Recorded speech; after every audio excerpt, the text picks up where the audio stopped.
Hi everyone, it's Carissa here with Abode-based real estate. Let's get right to it. So we're noticing a new thing with lenders is that keeps popping up, and that's a shared maintenance agreement.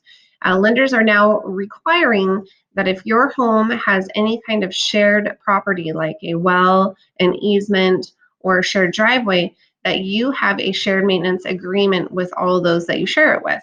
So let's dig a little bit deeper. So a shared driveway, or perhaps an easement.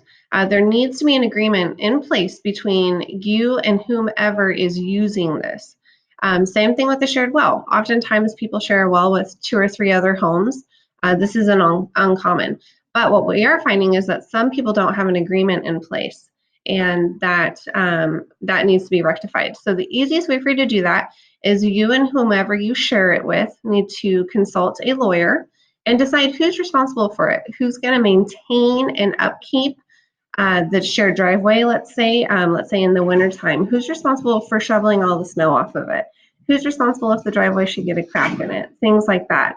Other things, a shared well, who is going to be responsible for maintaining that shared well? And if anything should ever happen to it, who's responsible for taking care of it? So if you're planning on selling your home anytime in the near future and you have a shared driveway or an easement or a shared well, and you don't already have an agreement with those that you share it with, it is time to go and get one of those.